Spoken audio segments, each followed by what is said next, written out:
मेरा नाम है मोहित और आपका स्वागत है हमारी यूट्यूब चैनल हिस्ट्री चैंपियन में। तो जैसा कि आप जानते हो, आपका जो पेपर होने वाला है शेखावाटी यूनिवर्सिटी का इकोनॉमिक्स एंड रिसोर्स ज्योग्राफी का, या फिर आप अन्य किसी यूनिवर्सिटी के विद्यार्थी हो, आपका भी सेम ही सिलेबस रहता है। इकोनॉमिक एंड रिसोर्स ज्योग्राफी का अगर पेपर है तो ये वीडियो आपके लिए बहुत ज़्यादा महत्वपूर्ण है। इसमें मैं आपको वेरी शॉर्ट टाइप जो छोटे वाले प्रश्न होते हैं वो करवाने वाला हूँ। जाने से पहले वीडियो जरूर से देखकर चले जाना है। एक बार पहला प्रश्न है, आर्थिक भूगोल को परिभाषित कीजिए। तो आर्थिक भूगोल है, उसको परिभाषा को बताना आपको। तो आर्थिक भूगोल क्या होती है भाई? आर्थिक क्रियाओं का भूगोलिक अध्ययन क्या कहलाता है? आर्थिक भूगोल कहलाता है। मतलब अगर कोई भी एक जगह है जहाँ पर बाढ़ आ गई और बाढ़ के कारण वहाँ पर कितना नुकसान देखने को मिला, कितना जो अब बाढ़ आई है तो नुकसान तो होगा ही होगा, ये तो बड़ी बात है। लेकिन उस जगह की ज़मीन भी उपजाऊ हो जाती है साथ साथ मिट्टी के साथ, तो उस चीज़ से उपजाऊपन से भी लोगों को कितना फायदा हुआ है, तो इस चीज़ का आकलन करना ही क्या कहलाता है? आर्थिक भूगोल के नाम से जाना जाता है। मतलब आर्थिक क्रियाओं का भूगोलिक अध्ययन करना ही आर्थिक भूगोल के रूप में उसको जानते हैं। आर्थिक भूगोल का स्वरूप क्या होता है? मतलब क्या रूप स्वरूप है आपका आर्थिक भूगोल भूगोल का? तो इसमें देखो, उस आर्थिक भूगोल का सिर्फ एक स्वरूप नहीं होता, इसके कई स्वरूप हैं, जिसमें आप सामाजिक ज्ञान भी देखने को मिलेगा, आपको विज्ञान भी देखने को मिलेगा, आपको देखने को मिलेगा आर्थिक शास्त्र भी। तो अलग अलग प्रकार के जो अनुप्रयुक्त और सामाजिक विज्ञान दोनों के दोनों चीज़ें वो इसके अंदर आपको देखने को मिलते हैं।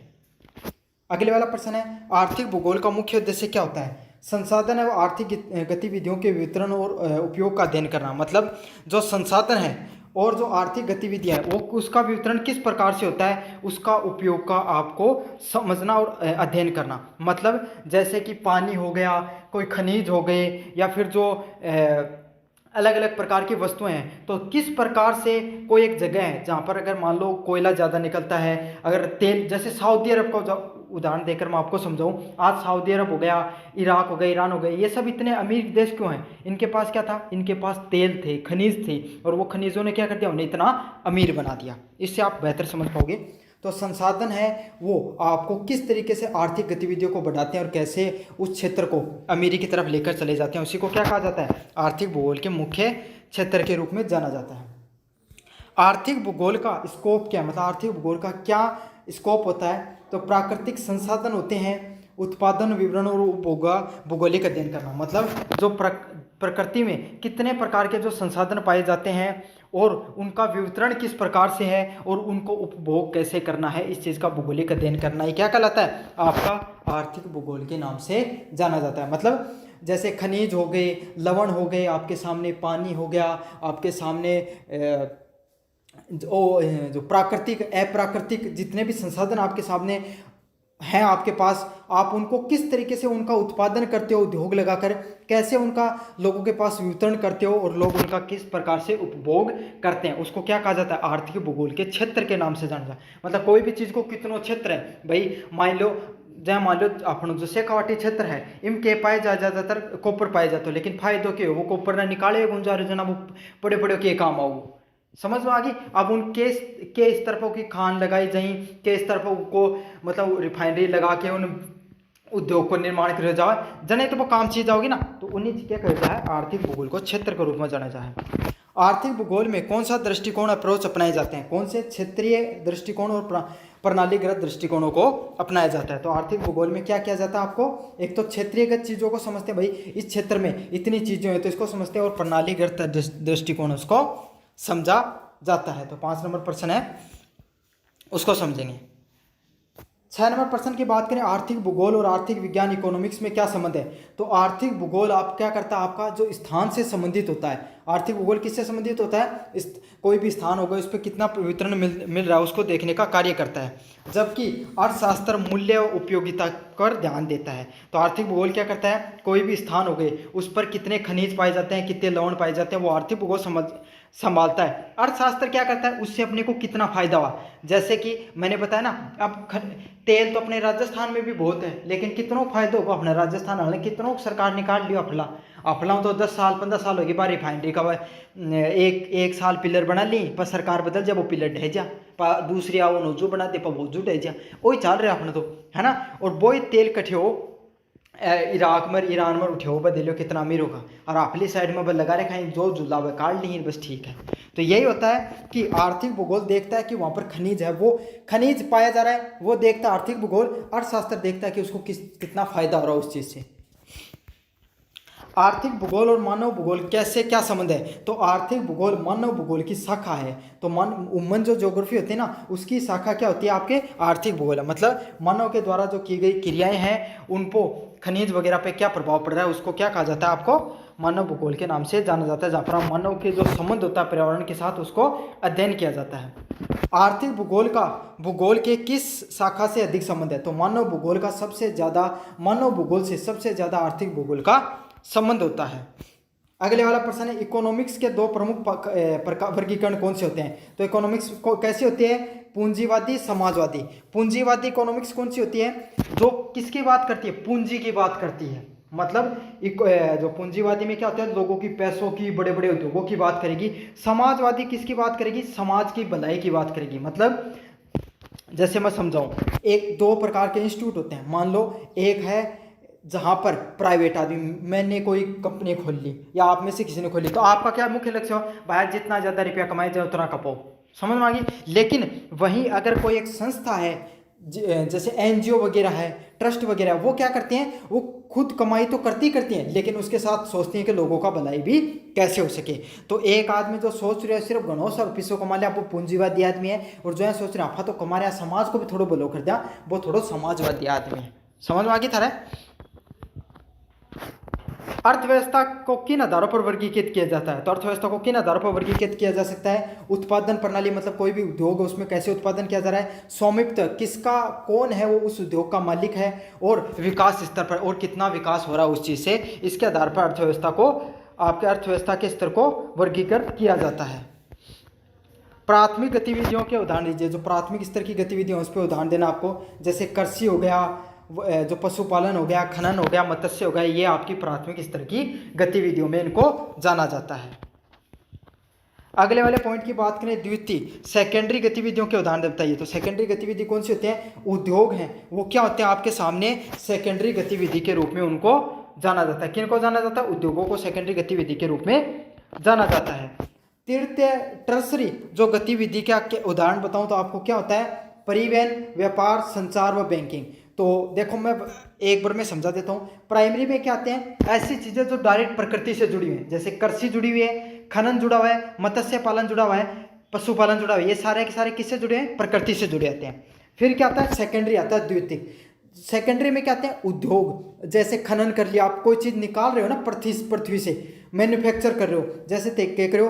ग्राहक को ताड़ो बनाने को कोई उद्योग होगो, कोई बिस्कुट बनाने को उद्योग होगो, कोई चीज़ों को निर्माण हो रही है ना, वो उद्योग सेकेंडरी में होगो।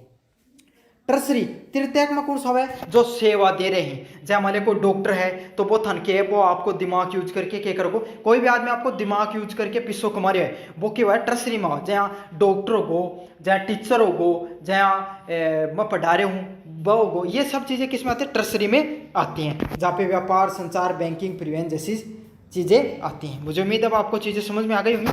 चतुर्थ में कौन सी आती हैं? चतुर्थ में मतलब क्या? और भी तगड़ी चीज, मतलब रिसर्च कर रहे हैं लोग, अनुसंधान करके चीजें कमा रहे हैं, उन चतुर्थ श्रेणी में बोले जाता है। शिक्षा, अनुसंधान व सूचना प्रौद्योगिकी है, वो इसके उदाहरण में आती हैं। मिश्रित इकोनॉमी कौन सी होती है? जहां पर दोनों के गुण पाए जाए। मतलब जैसे पूंजीवाद पिसो कमांड की बात करी जा रही कि थोड़ा थोड़ा पिसो समाज में भी बांट दी जा, दोनों की बात पर। अब बात करेंगे यूनिट नंबर 2 की। संसाधनों को कितने भागों में वर्गीकृत किया गया? तो संसाधनों को 2 भागों में वर्गीकृत किया जाता है। अगले वाला प्रश्न है, काला सोना किसे कहते हैं? तो कालो सोनो से सोचो कालो सोनो को नहीं जो इंस्टाग्राम के रीला पे देखा करो, ना ना ना, यो है जो ज्योग्राफी की किताबों में बात करी जाए, वो कौन सो? पेट्रोलियम। क्यों कहा जाता है इसको काला सोना? क्योंकि सबसे ज्यादा उपयोगी चीज होती है सोने की तरह। बॉक्साइट प्राप्त करने का मुख्य एक्स कौन है? वो एल्यूमिनियम। किससे प्राप्त होता है आपके सामने? बॉक्साइट से एल्यूमिनियम को प्राप्त किया जाता है।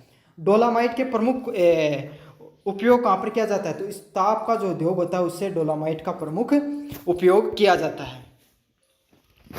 वर्ल्ड एनर्जी क्राइसिस के मुख्य कारण क्या होते हैं? तो पूरी दुनिया में जो एनर्जी है उसके क्राइसिस के मुख्य कारण क्या होते हैं? मांग अधिक होती है और आपूर्ति कम। तो भाई मान लो थारे घना आज क्यों हो कोई गांव में जिमण वालो स्वामणी मान लो कोई थारा मंदिर पे है ना। अब क्यों हो स्वामणी तो चल रही, तो स्वामणी गांव को भाई साहब बैठा के 1000 एक आदमी को केक बनाए खाना बना लियो। मान लो एक छोटो सा उदाहरण दो, हजारों तो कठे काम चल रहा है कोई गाँव में, 2-1000 रुपया को 2-1000 आदमी मैंने छोटी सी कोई डाणी है उस। अब क्यों गाँव में कोई टूर्नामेंट करवा दियो साथ के साथ, बोले टूर्नामेंट भी करा दिया। अब भाई टूर्नामेंट हो पॉपुलर, आदमी आगा 3000, समझ मांगो खानो बनाए 2000 को, आदमी आगा 3000, तो क्यों को मांग की कमी होगी, मांग ज्यादा होगी और सामान हो कम, तो क्यों को एनर्जी की क्राइसिस आगी कि मांग तो अधिक होगी और आपूर्ति पड़ेगी कम। तो इसी को क्या कहा जाता है, वर्ल्ड एनर्जी क्राइसिस के नाम से जाना जाता है। वैश्विक ऊर्जा क्राइसिस ने केवल अपनी इंग्लिश में मन को हिंदी को बेरे चीज की। जल विद्युत किस प्रकार का ऊर्जा है, तो किस प्रकार का, नॉन कन्वेंशनल। देखो 2 प्रकार का, नवीनीकरण और नॉन मतलब अनवीनीकरण। तो नवीनीकरण कौन सा है, नवीन समझ लो जना बार बार बनास कहाँ सौर ऊर्जा है ना, आपकी जो वायु ऊर्जा, जल ऊर्जा, भूतापीय ऊर्जा। और नॉन ये किसका, तो जल विद्युत किसका उदाहरण होता है, आपका नॉन कन्वेंशनल का उदाहरण होता है, जिसमें आपके सामने जल विद्युत आ गया, आपके सामने ये कोयला से विद्युत बनती है, वो भी इसका ही उदाहरण होता है। भारत में सबसे बड़ा लो अयस्क उत्पादन वाला राज्य कौन सा है, उड़ीसा है, वो सबसे ज्यादा उत्पादन वाला है। संसाधन संरक्षण का मुख्य उद्देश्य क्या होता है भाई, संसाधन बचाने को मुख्य उद्देश्य क्या है, उनको संतुलित उपयोग करना। तो केवल उनको भाई संतुलित तरीका चीजों को उपयोग करना, उन्हें बचाने को मुख्य उद्देश्य हुआ है।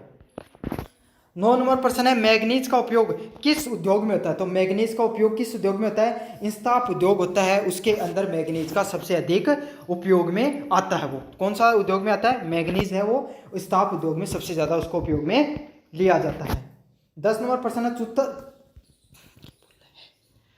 चूना पत्थर का सबसे अधिक उपयोग कहां पर होता है।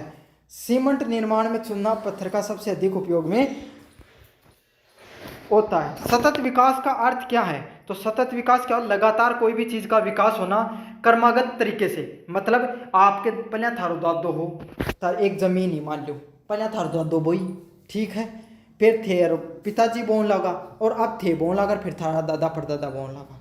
समझ में आ गई, यो है सतत विकास। अब पहले भी हम 10 किलो अनाज है करते, और अब भी 10 किलो है, आगे भी 10 किलो हो, यो होगा सतत विकास। समझ में आ गई। अब बताओ सतत विकास कौन सा है, पहले थारा हो कुओं, समझ में आ गई। अब कुओं पहले हो गया 20 फुट पे, 20 फुट तो को नहीं आया, मान लो 70-80 फीट पर पहले कुआ आया करता, तो 70-80 फीट पर कुओं हो, पानी आ जाया कर। तो अब क्या हो, थालो दादो जीता थालो दादो जानो पहले, थालो कुओं पहले पानी देना बंद करती हो, दादो तो बाद में गयो, पहले थार गाँव कुआ को पानी गयो, ठीक है। फिर के थे कुओं खुदवायो, इतना कितने फुट पर करवायो, 250 फुट पर खुदवायो। अब थाला पिताजी बुढ़ापो बाद में देखेंगे, पहले 250 फुट वाला कुआ को पानी खत्म होने पहले देखेंगे, समझ में आगा। तो अब क्या होगा, अब थाना और भी डूंगो कराना पड़ेगा। तो यो क्यों हो रहा है, यो अपनो एक सतत विकास को नहीं रहो, यूं प्रकृति का संसाधन को क्यों हो रहा है, नुकसान होते चले जा रहे हैं। समझ में आ गई। सतत विकास को दान कौन सो, पहले भी था जमीन 10 किलो पैदा करा करती, आज भी 10 किलो पैदा करे। समझ में आ गई। मतलब ऐसे संसाधनों का जहाँ पे पहले भी कुछ पीढ़ियां पहले भी वही चीजें चल रही थी और आज भी वही चीजें चल रही हैं। भारत का सबसे बड़ा कोयला उत्पादन करने वाला राज्य कौन सा है, तो कौन सा, झारखंड भारत में सबसे पहले कोयला उत्पादन करने वाला राज्य है।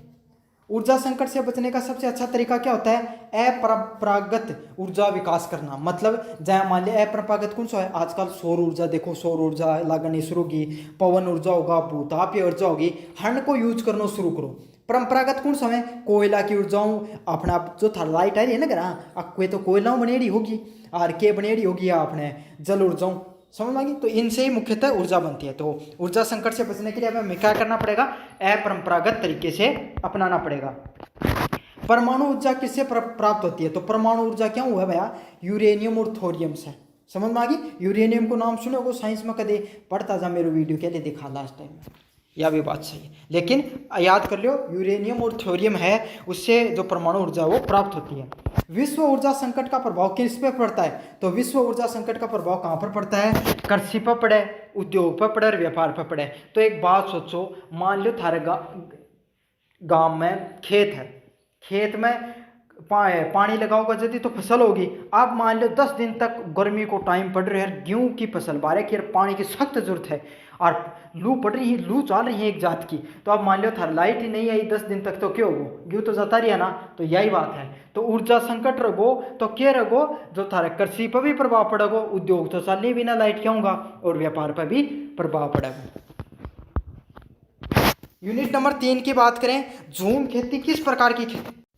अगले वाला क्या, झूम खेती किस प्रकार की खेती का उदाहरण है। तो आदिम खेती, आदिम खेती को ना शिफ्ट करने वाली खेती, मतलब क्या करो मैं था इको मतलब थारा गाँव वाली खेती समझा दूंगा और टेक्निकल समझा दूंगा।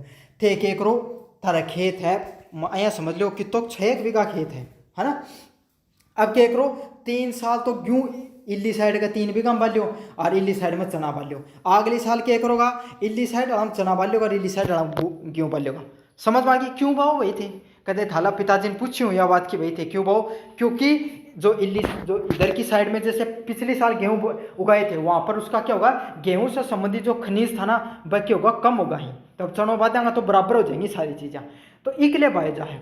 अब क्या है कर, तो पहले तो इतनी देखो लोगों का टेक्नोलॉजी कौन थी, दिमाग भी कौन थोड़ा, जमीन घनी बहुत थी। अब तो जमीन फिक्स है, थाला काकाड़ी थोड़ी जमीन में थे जाके बास को, तो पहले तो जमीन नहीं पड़ी रहा करती। तो क्या कराया करता लोग, जो जंगल उगया करता ना, हूँ जंगला में जमीन पर जितनी उनका मनमाती बोले लो लठ काट दियो, इतनी दूर में आपका फसल कराना।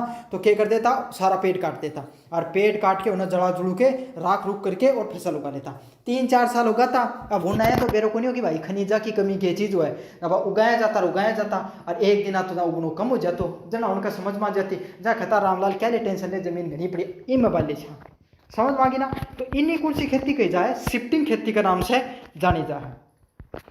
विश्व में सबसे अधिक धान उत्पादन करने वाला देश कौन सा है। तो विश्व में सबसे अधिक धान उत्पादन करने वाला देश कौन सा है, चाइना। चाइना में सबसे ज्यादा धान उत्पादन हुआ है, फिर भारत में हुआ है।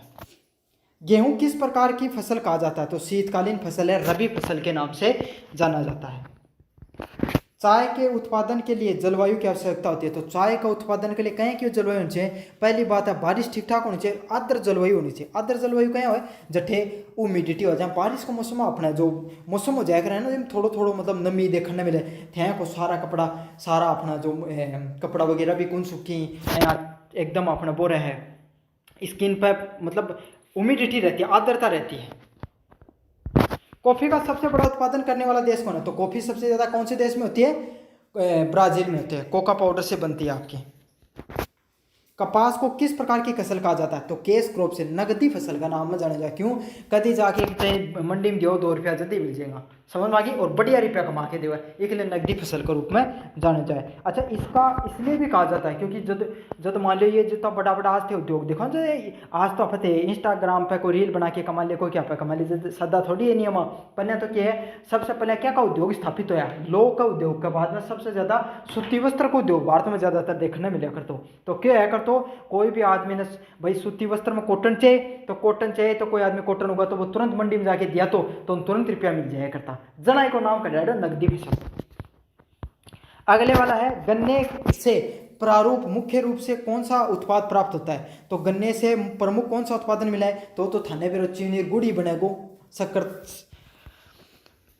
मिश्रित खेती, मिक्स्ड फार्मिंग से क्या उगाया जाता है। तो मिश्रित खेती कौन सी है, जैसे फसल भी उगा ली और साथ के साथ एक आध पशु भी रख ली, तो उनके कहा जाता पशुपालन और फसलें दोनों प्रकार की उगाई जाती हैं, उसको क्या कहा जाता है, मिश्रित कृषि के नाम से जाना जाता है। विश्व की सबसे बड़ी मवेशी उत्पादन वाला देश कौन सा है। तो सब ज्यादा डांडर और कठेरा की अपने भारत में रखे हैं। थे भी क्या करो ना कि भाई जी मैं तो आई आए कि खेती को तो क्या खेती में तो कि बच्चा को नहीं एक आध ढांडो जरूर लग जाए, भाई बात है। इसी को कौन सी खेती कहा जाता है। आप थे जितना भी थारा वीडियो देख रहा हूँ, अधिकतर लोगों का खेत होगा, खेती करो हो तो थे कौन सी खेती करो, मिश्रित खेती करो। ग्रीन रेवोल्यूशन किस फसल से जुड़ी है। तो गेहूं और चावल से मुख्यतः जुड़ी हुई है, 2 चरना मोई थी या समझ में आ गई। खाद्य सुरक्षा का मुख्य उद्देश्य क्या होता है। तो यहाँ है खाद्य सुरक्षा सभी को पर्याप्त और पौष्टिक भोजन उपलब्ध कराना, मतलब सारा लोगों ने एकदम खाद्य पदार्थ मिल जाते हैं। आप थे मनाला दिन लिया हो ना 1 तारीख 2-3 तारीख ने डीलर कन जाके खड़े जाओ, हाँ भाई क्यों देते मन तो बक के खाद्य सुरक्षा योजना में जुड़ रहे हो। इको क्या उद्देश्य है, जन लोगा कन ग्यू नहीं ही जन लगा ने मतलब अनाज उत्पाद मतलब इतना नहीं हो पावा है जितनी उन्हें जरूरत है, वह लोग योजना से जुड़ सके और अनाज गेहूं है वो लेकर आ सकते हैं। तो इसका मुख्य उद्देश्य क्या होता है, सभी लोगों को पर्याप्त और पौष्टिक भोजन मिल सके।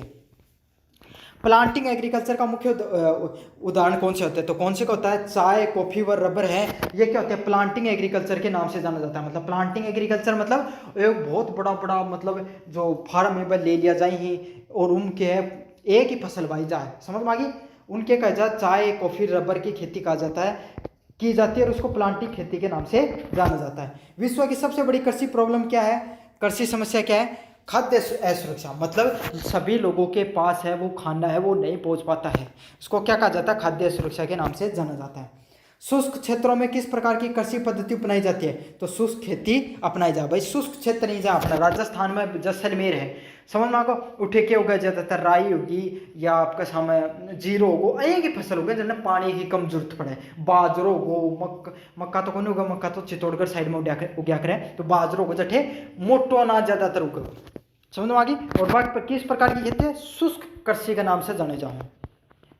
भारत में सबसे ज्यादा गन्ना का उत्पादन कहाँ कौन से क्षेत्र में होता है? तो उत्तर प्रदेश में होगा सबसे ज्यादा गन्ना का उत्पादन। क्यों? पानी सबसे ज्यादा है, फसल जमीन उपजाऊ है, जना गन्ना का उत्पादन सबसे ज्यादा उठे ही देखने मिला है।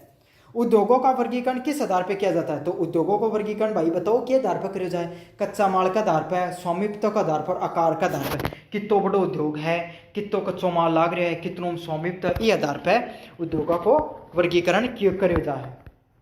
अगला है लो इस्पात उद्योग किस प्रकार का उद्योग है?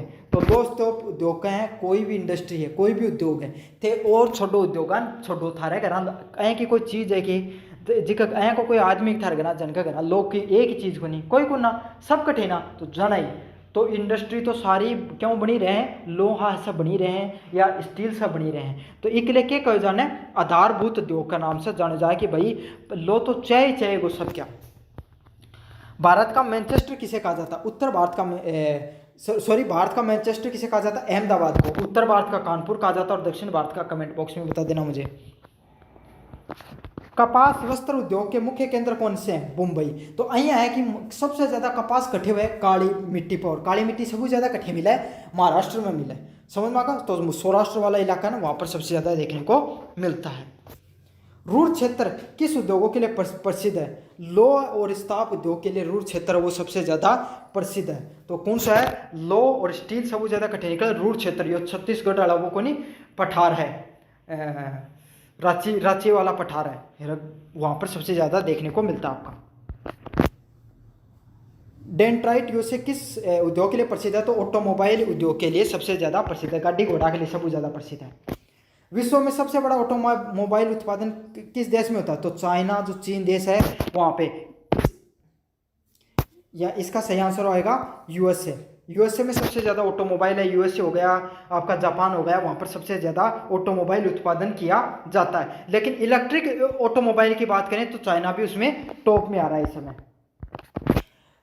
विशेष आर्थिक क्षेत्र एसईजी का मुख्य उद्देश्य क्या है? अभी रिको वाला एरिया बना के रखी ना, हर दो अपने जठे भी जाओगा थे उठे कोई भी शहर में कि भैया रिको एरिया, तो वो रिको एरिया क्या है? विशेष आर्थिक क्षेत्र बोले जाऊँ। उसको क्या अर्थ हुआ है भाई? उद्योग और व्यापार बढ़ावा देने के लिए क्या बनाया जाए? विशेष आर्थिक क्षेत्र को निर्माण करी जाए। अगले वाला है बेंगलुरु किस क्षेत्र के लिए प्रसिद्ध है? तो बेंगलुरु किस चीज़ के लिए प्रसिद्ध है? आईटी सेक्टर के लिए, आईटी उद्योगों के लिए, आई टेक्नोलॉजी से संबंधित उद्योगों के लिए प्रसिद्ध है। क्या कौन सी जगह? बेंगलुरु। विश्व का सबसे व्यस्त समुद्री मार्ग कौन सा है? तो उत्तरी अंटार्कटिका मार्ग है वो सबसे ज्यादा व्यस्त मार्ग माना जाता है। सबसे तेज परिवहन का साधन कौन सा है? वायु मार्ग। सबसे तेज तो जगह पहुंचाते, और अगर मान लिया आप अड़ी पास जाते सब तेज ऊपर भी पहुंचाते, दोनों काम तेज जीव करे हो। कौन सा? वायु मार्ग। सबसे बड़ा रेलवे का नेटवर्क कहां पर कौन से देश में है? आपके सामने अमेरिका में। और उसके बाद में भारत का दूसरा स्थान आता है सबसे बड़े रेलवे नेटवर्क के मामले में। भारत की अर्थव्यवस्था की जीवन रेखा किसको कहा जाता है? रेलवे को। था लागती कि रेलवे की मतलब जो रेलवे है वो सबसे ज्यादा कमाई क्यों करे? था लगा ना कि पैसेंजर ना माल गाड़ी चाहिए ना, सबसे ज्यादा कमाई करेंगे। तो भारत की अर्थव्यवस्था की जीवन रेखा किसको बोला जाता है? रेलवे को बोला जाता है। आईटी उद्योग को किस नाम से जाना जाता है? फुटलेस उद्योग के नाम से जाना जाता है। भारी और विशाल वस्तुओं के लिए सबसे सस्ता परिवहन कौन सा है? जलमार्ग उद्योग परिवहन। क्यों? क्योंकि थान बड़ी बड़ी जो है शिप होने पर कितना कितना कंटेनर धर के जाए जाएंगे। तो ये तो था कंप्लीट आपका इकोनॉमिक एंड रिसोर्स ज्योग्राफी से संबंधित जितने भी इंपॉर्टेंट क्वेश्चन है मैंने सारे के सारे करवा दिए हैं।